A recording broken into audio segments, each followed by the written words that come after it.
ને મિત્રો મજામાં મિત્રો તમને ખ્યાલ છે કે આવતીકાલે ટાટની એક્ઝામ છે અને ટાટની એક્ઝામમાં અગાઉના પેપરની અંદર પાર્ટ બી છે એની અંદર પણ ઘણા પ્રશ્નો સરસ છે એટલે મેં નજર કરી તો મને થયું કે ચલો થોડા વિડીયો ખાસ તમારા માટે બનાવીએ તો જેમ કે ત્રિકોણમિતિનું આવું પૂછ્યું હતું કે કોટ 5 થીટા અને કોટ 4 થીટા બરાબર 1 હોય તો થીટા શું આવે મિત્રો એક વાત ખાસ યાદ છે કે દરેક જોડી જો તમને યાદ હોય મેં તમને અગાઉ મૂકેલું છે કે કોટની જોડી 10 આવે છે તો તમે કોટની જગ્યાએ 10 મૂકી દો પણ એક ધ્યાન રાખવાનું કે આ જે થીટા મતલબ કે આ ખૂણો હોય ને એ 90 માંથી બાદ કરી નાખવાનું એટલે કે 90 - 4 થીટા તમે લખી શકો તો આપણી પાસે આમ મળ્યું કે કોટ 5 થીટા ઇન્ટુ 10 90 - 4 થીટા એ એક છે પણ તમને એ ખબર છે કે કોટ અને 10 નો ગુણાકાર એક થાય ક્યારે જો આ અને આ જે છે એ સરખા હોય તો કારણ કે આપણે ખબર છે કે કોટ 30 10 30 એટલે કોટ 60 10 60 એટલે આ બે સમાન હોવા જોઈએ એટલે કે બસ કામ તો પતી જ ગયું છે કે તમે જ્યારે આમ લખો છો કે 5 થીટા બરાબર 90 - 4 થીટા એનો અર્થ કે તમને થીટાની વેલ્યુ મળવાની છે જોજો ઓછા 4 થીટાને આ બાજુ લઈ જાઓ એટલે વત્તા થઈ જાય એટલે 5 થીટા વત્તા 4 થીટા એટલે કેટલા થશે 9 થીટા બરાબર 90 તો થીટા બરાબર આ 9 છે એ નીચે જશે થીટા બરાબર 90 - 90 એટલે કેટલા આવશે 10 તો એવો જવાબ તમને આપ્યો હશે ઇઝ ઇટ ઓકે તો ત્રિકોણમિતિના મારા તમામ સૂત્રો કેમ પાકા કરવા એ પણ મેં વિડીયોઝ છે સ્ટાન્ડર્ડ 10 STD 10 એમ કરેલું છે તો એ બધા વિડીયો ત્રિકોણમિતિના ખાસ જોઈ લેજો તો મને લાગે છે ખૂબ ફાયદો થઈ જશે જોઈએ નેક્સ્ટ મિત્રો અહીં પણ ત્રિકોણમિતિનું જે આ પૂછ્યું છે એમાં છે તો સ્માર્ટ વર્ક જ કેટલીક માહિતી તમે જાણો છો કે જેમ કે કોટ થીટાનું હોવું એટલે શું તો તમને ખબર છે કે કોસ થીટા છેદમાં સાઇન થીટા અચ્છા તો ટેન થીટા એટલે શું તો એનાથી ઊંધું સાઇન થીટા છેદમાં કોસ થીટા બીજી એક વસ્તુ પણ જાણો છો શું કે સાઇન વર્ગ થીટા વત્તા કોસ વર્ગ થીટા બરાબર 1 તો આ બધા સૂત્ર આધારિત વાત છે કોઈ કહેશે કે સર મારે આમ નથી કરવું સાઇન વર્ગ થીટા બરાબર મારે કરવું હોય તો શું કરવું તો તમે એનો અર્થ એ થયો કે કોસ વર્ગ નો બાજુ મોકલી દો એટલે 1 ઓછા કોસ વર્ગ થીટા તો કોઈ કહેશે સર આમાં મારે અવયવનો ઉપયોગ કરવો હોય તો કરી શકાય કે આ 1 એટલે 1 નો વર્ગ છે આ કોસ વર્ગ છે 2 વર્ગ છે એની વચ્ચે માઇનસની સાઇન તો તમે તરત કહેશો સાહેબ આ તો આના જેવું થયું x વર્ગ ઓછા y વર્ગ જેવું તો એમાં શું થતું હતું તો એક કૌંસમાં બાદબાકી બીજા કૌંસમાં સરવાળો તો આ નામ ન લખી શકાય 1 ઓછા કોસ થીટા અને બીજા કૌંસમાં 1 વત્તા કોસ થીટા લખી શકાય તો આવું લખો એવું ક્યાંય પૂછે આ રહ્યું આ છે જ તો એનો અર્થ કે બીજું કંઈ નથી શું છે સાઇન વર્ગ થીટા છે એટલે કે ઉપરનો ભાગ છે એ શું છે તો કે સાઇન વર્ગ થીટા તો હવે આ તો તમે તરત કહેશો કે સર એ તો કોસ વર્ગ થીટા જોઈએ ને તો એ પણ સાચું છે એનો અર્થ કે સાઇન વર્ગ છેદમાં કોસ વર્ગ આ રહ્યો સાઇન થીટા અને કોસ થીટા ટેન થીટા જો સાઇન વર્ગ હોય કોસ વર્ગ હોય તો ટેન વર્ગ હોય હા કે ના તો આ ટેન વર્ગ આપ્યું છે અચ્છા આનું ઊંધું કરી શકાય કે ન કરી શકાય તો આનું ઊંધું કરો તો શું થાય કોટ વર્ગ થીટા તો કહેવાની વાત એ છે કે સાઇન વર્ગ છેદમાં કોસ વર્ગ એટલે શું ટેન વર્ગ થીટા તો આ તમને છે એ તમને પૂછ્યું છે તો તમે જ કહો જો કોટ વર્ગ તમે જાણતા હો તો એનો વ્યસ્ત કોણ થાય ટેન વર્ગ એટલે તમે જાણો જ છો કે 7/8 નો હોય શું હોય 8/7 તો એવું ક્યાંક આપ્યું જશે હાર્યું તો આટલું સિમ્પલ તમને જે સૂત્ર આવડે છે એનો જ તમે સીધો ઉપયોગ કરો તો આવી નાની આવા કેટલા 5-7 સૂત્ર છે તો એ સૂત્ર કેમ પાકા કરવા એનો પણ વિડીયો છે તો ત્રિકોણમિતિમાં જરા ખાસ નજર કરી લેજો તો મને લાગે છે તમારે બિલકુલ એ આવડી જશે તો વાત એટલી જ છે કે જે કંઈ આવડે છે એનો સીધો ઉપયોગ જ છે અને એમાં તો સ્પીડ તો જ થશે જો તમારી પ્રેક્ટિસ હશે પણ મને ખાતરી છે કે જે લોકો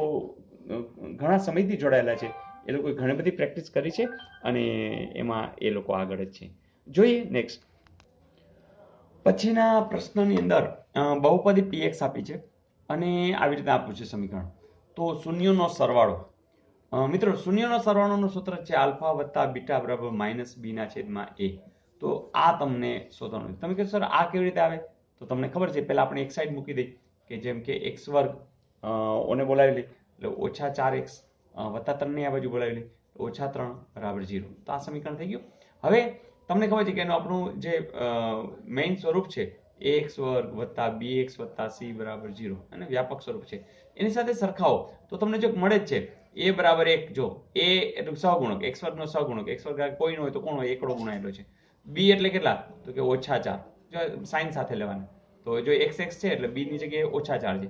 એ જે c એટલે કેટલા? તો -3 છે.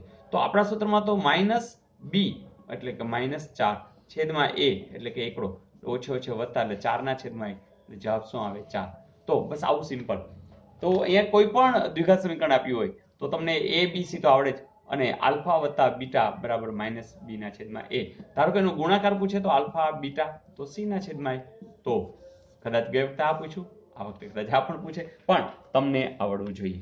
વાત આટલી જ છે કે આવા સમ ઘણા બધા મેં મૂકેલા છે. બસ તમે ખાલી નજર કરજો. જ્યારે પણ ટાઈમ મળે તો પરીક્ષાઓ તો ઘણી બધી આવ્યા જ કરવાની છે, અને હા, અડપ થાય તો જરૂરથી જોઈ નાખજો. જોઈએ નેક્સ્ટ. મિત્રો આવું પણ પૂછ્યું હતું કે સમીકરણ યુગ્મ 2x + ay = 7 અને 2x + 3y = 8 તો અનન્ય ઉકેલ છે. એટલે કે કેના જેવી વાત છે? આમ કંઈક એક જ ઉકેલ આવી રીતના મળતો હોય એવી વાત છે. તો આવી રેખા આવે આલેખની અંદર, અને તો a બરાબર શું? a બરાબર નથી એમ. સ્વાભાવિક છે મિત્રો, જો 2 2 છે, x x છે, વત્તા વત્તા છે, y y. તો જો a બરાબર અહીંયા 3 આવી જાય તો આપણો મેળ પડે નહીં, કારણ કે એ જે છે એ રેખા છે એ સમાંતર મળી જાય અને આ શક્ય ન બને. તો મિત્રો સ્વાભાવિક છે કે આનો જવાબ છે, તમે તરત કહેશો કે સર અહીંયા 3 ન જ હોય. તો આટલું સિમ્પલ. જોઈએ નેક્સ્ટ. મિત્રો લઘુગણકની અંદર અગાઉ મેં કરાવેલું છે, જે લોકો માટે સાવ નવું છે એને ખાલી નાનકડી વાત કરી દો. જો કે લોગ બરાબર, લઘુગણક લોગ, અહીંયા જે નાનકડા અક્ષર લખે ને આધાર કહેવાય. આધાર જે હોય ને એ જ સંખ્યા, તો એની જે ઘાત એ એનો જવાબ. મતલબ કે અહીંયા જે આવે ને એનો જવાબ. બસ ફરીથી આ બે કેવા હોવા જોઈએ? સરખા. તો આ છે આ જવાબ. તમે જ કહો કે મેં લખ્યા છે લોગ 5 અને એકડો લખ્યો છે, ન મેળ પડે. અહીં 5 ની કંઈક ઘાત એવી લખો કે એકડો આવે. તમે તરત કહેશો કે સર એક કામ કરો કે લોગ 5 છે ને, અહીં 5 ની 0 ઘાત કરી નાખો. યસ. તો જો આ બે સરખા થઈ ગયા, યસ આ બે સરખા, તો આ અહીંની બરાબર આ મૂકી દેવાનું. એનો અર્થ શું છે? 0 છે. તો આ તમને કિંમત મળી ગઈ 0. ચાલો હવે અહીંયા જોયું તો તમે તરત કહેશો કે સર લોગ 2, તો અહીંયા 8 ને 2 ની ઘાત, હા 2 ની 3 ઘાત, તો એનો કંઈ કેટલા છે? 3. તો બીજી રીતે કહી તો આ સંખ્યા 3 છે, રાઈટ? કોઈને એમ થઈ જાય માઇનસ છે એટલે કાઢી નાખીએ, બરાબર?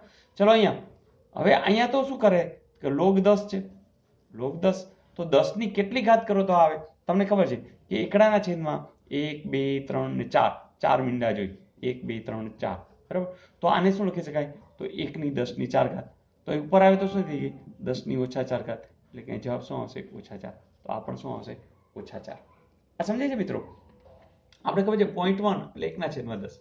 તો આ એક અંક છે, તો આવા 4 અંક છે એટલે 4 મીંડા, અને જેટલા મીંડા એટલી ઘાત. એટલે કે આ જવાબ કેટલા છે?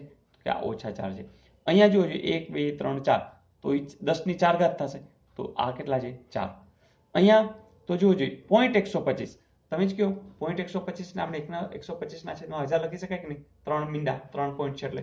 હવે 5 25 50, 25 ચોકો એટલે 40, 5 18, એટલે કે 1/8, એટલે કે 1/2 ની 3 ઘાત, એટલે કે 2 ની -3 ઘાત. એટલે કે શું થશે?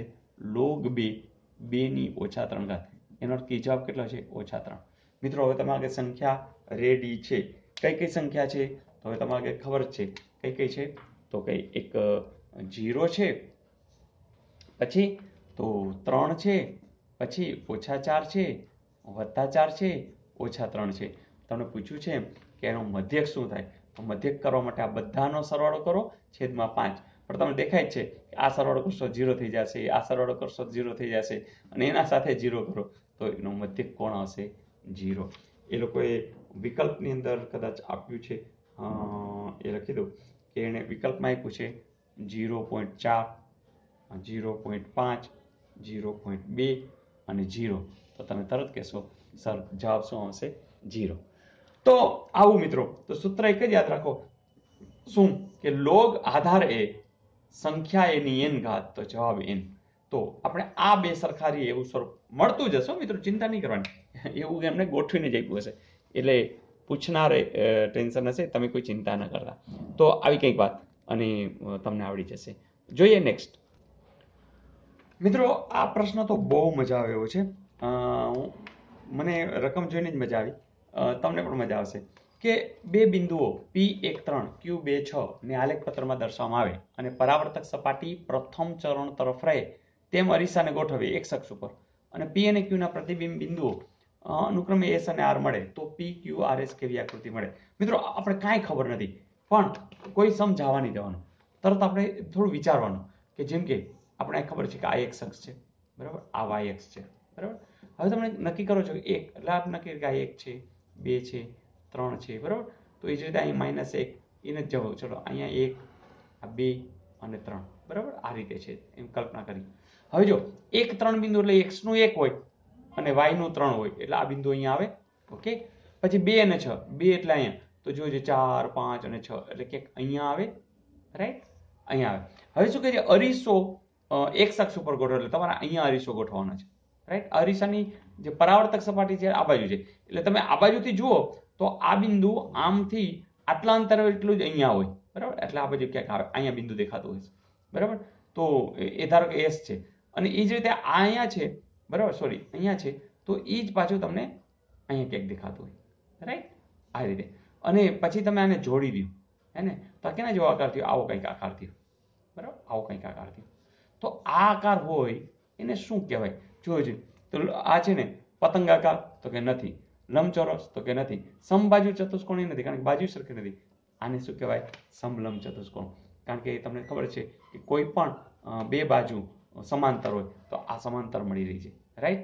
તો આ શું થશે સમલંબ ચતુષ્કોણ. તો મિત્રો આપણને ઘણી વખત આપણે એમને મૂકી દઈએ છીએ તો મૂકવાનું નહીં, કારણ કે દરેક દાખલા થતા હોય છે, માત્ર ખાલી એમાં ફોકસ કરવાનું હોય છે. Is it okay?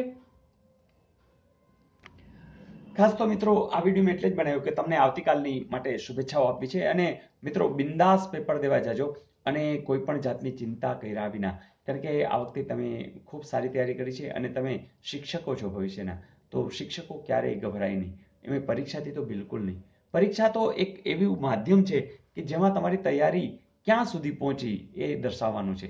તો મિત્રો તૈયારી તો આ વખતે કરી જ છે, તો ચિંતા બિલકુલ ન કરતા. તો એક વલણું દઈ દઉં ને, ચલો આપી દઉં. તો મિત્રો વલણું તૈયાર છે કે ટાટની જો પકડી છે વાટ, ટાટની જો પકડી છે વાટ, પહોંચશું જ્ઞાન સરોવર ઘાટ. મિત્રો આપણે જ્ઞાનરૂપી સરોવર સુધી પહોંચવાની વાત છે, એના જ માર્ગની વાત છે અને એ માર્ગ તો આપણે ઓલરેડી પકડ્યો છે. તો બસ ઘાટ પહોંચી જ જશું બધા આનંદથી. તો મિત્રો ખૂબ આનંદ સાથે હું કાલે રાહ જોઈશ કે તમે લોકો કેવું પેપર ગયું. મને ખાતરી છે કે જે લોકો આપણા પરિવારની અંદર નિયમિત વિડીયો જુએ છે એને કોઈ ટેન્શન જ નથી. તો આનંદથી ખૂબ સારું પેપર જાય અને જલ્દીથી તમે મને કોમેન્ટ્સમાં લખો એવી હાર્દિક શુભેચ્છાઓ. આવજો, ઓલ ધ બેસ્ટ.